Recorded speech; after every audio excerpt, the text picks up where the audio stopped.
अगर आप इस चैनल पे नए हैं तो इसको सब्सक्राइब कर लीजिए और बेल आइकन को प्रेस कीजिए ताकि हमारी नई आने वाली तमाम वीडियोस की नोटिफिकेशन आपको मिलते रहें और आप हमसे कनेक्ट रहें। बिस्मिल्लाहिर्रहमानिर्रहीम। खातिन हज़रात, मैं हूँ अख्तर अब्बास और आप सबको मेरा सलाम पहुँचे। एक बच्ची को 5 माह के बाद डिवोर्स हो गई।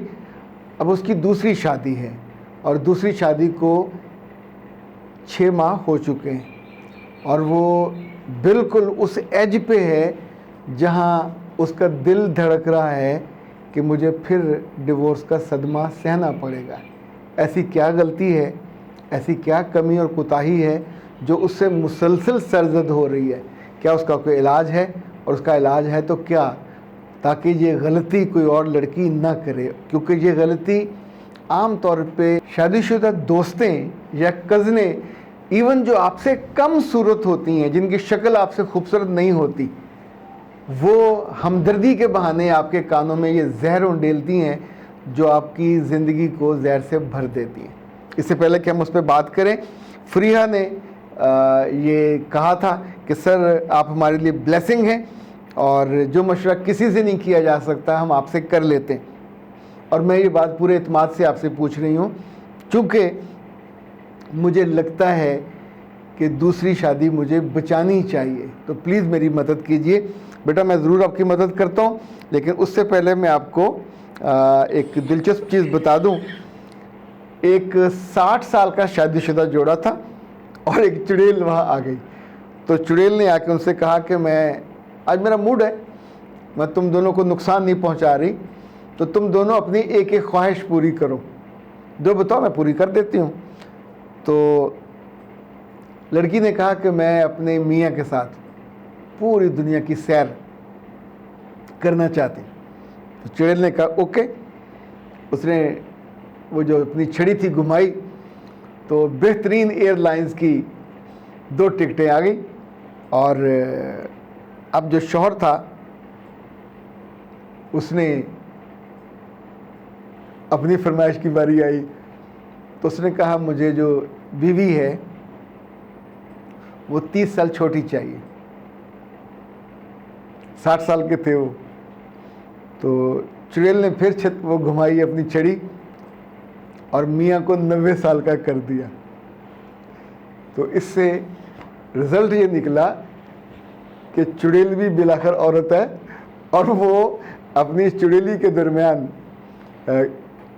जो अपना तासुब है औरत वाला वो इस्तेमाल कर सकती है और आपकी ज़िंदगी को 60 से 90 पे पहुंचा सकती है। ओके, ये तो वैसे एक for lighter mood, lighter note कहते हैं इसको, आपसे मैं कर रहा था। वैसे अगर सीरियस बात सुनिए तो वो भी सुना देता हूँ। एक खातून जो बहुत लड़ाका थी, बदतमीज़ थी, अपने मियाँ को उसने ज़िंदगी अजीरन की हुई थी। तो एक रोज़ उनके घर 2 नेक ख़वातीन आई। उन्होंने कहा कि दरस कुरान का हम प्रोग्राम करती हैं और हम इस्लामी तहरीक से हैं और लड़कियों को और ख़वातीन को जन्नत में ले जाना चाहती हैं। तो एक बात याद रखिएगा, एक तो शाम को हमारे दर्स में आइएगा, दूसरा बहुत सारे शौहर अपनी बीवियों की वजह से जहन्नम में जाने से बच जाएंगे और जन्नत में चले जाएंगे। उसने कहा वो कैसे? उसने कहा जिसकी बीवी बदतमीज़ है और बदतहजीब है, जब वो रूड होकर बात करती है तो शौहर को मुफ्त में अजर मिल जाता है और वो जन्नत का हकदार हो जाता है। शाम को जब शौहर घर आया तो बीवी ने नाब और भगत और खाना और लगाया और पानी और बर्फ़ और लस्सी बनाई। तो शौहर ने कहा खैरियत है, आज तबीयत ठीक है, बढ़िया खिदमत हो रही है ने।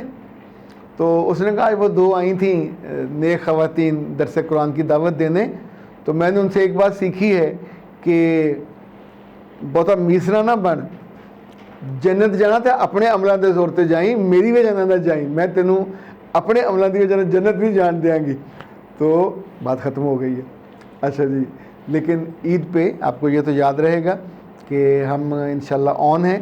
काउंसलिंग के जो औकात हैं पहले दिन के अलावा वो भी अवेलेबल होंगे और कोर्सेज़ भी अवेलेबल होंगे, तफसील पीछे पढ़ लीजिए। अच्छा जी, उस बच्ची ने कहा कि मुझे पहली शादी से जो डिवोर्स हुई वो 3 माह के बाद हुई। मुझे मियाँ से खौफ आता था, मैंने उन्हें कभी अपने करीब नहीं आने दिया। 1 साल हमारी शादी के बाद जब डिवोर्स हो गई तो मेरे वालिदैन ने दोबारा शादी कर दी। मैं राज़ी नहीं थी, मगर वो कहते थे कि हमारे बाद तुम्हारा क्या बनेगा। मेरी उम्र अभी 25 साल है। मेरे अंदर इतना इल्म और अकल नहीं है जितना खौफ है अपने मियाँ से। ईद पे वो घर आ रहा है और मेरा खौफ से बुरा हाल है।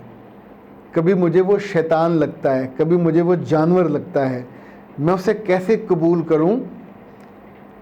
अब मैं उसकी बीवी हूं और इस दफ़ा मैं अपना घर तोड़ना नहीं चाहती। मैं डिवोर्स लेके, मेरी तबाही और बर्बादी की वजह अगर आप पूछें तो कौन है, तो मेरी 2 दोस्तें हैं जो शादीशुदा हैं और they are comfortable in their life. उन दोनों दोस्तों ने इस बच्ची को यकीन दिलाया कि ये जो ताल्लुक़ है मियाँ बीवी का, ये बहुत तकलीफ़ देह है और तकलीफ़ जो है औरत को सहनी पड़ती है।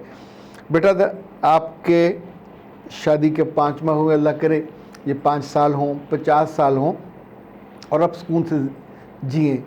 ये जो आपकी कैफियत है, ये सिर्फ़ आपकी नहीं है, बहुत सारी मासूम बच्चियों की होती है जिनकी भाभियाँ, जिनकी बड़ी बहनें, जिनकी कोई ना कोई कज़न हम उम्र या थोड़ी बड़ी उनसे जेलस होती हैं, उनकी खूबसूरती से, उनके मियाँ के स्टेटस से, या उनके कपल, उन्हें लगता है कि उनके मियाँ बीवी से वो बेहतर लगेगा, तो वो इस तरह की जहरीली बात उनके कानों में ज़रूर उंडेलती हैं और उसके बाद उनकी ज़िंदगी तो बर्बाद कर देती हैं। ये जो खौफ है, ये दूर करने के लिए कोई टैबलेट नहीं है, कोई इंजेक्शन भी नहीं है।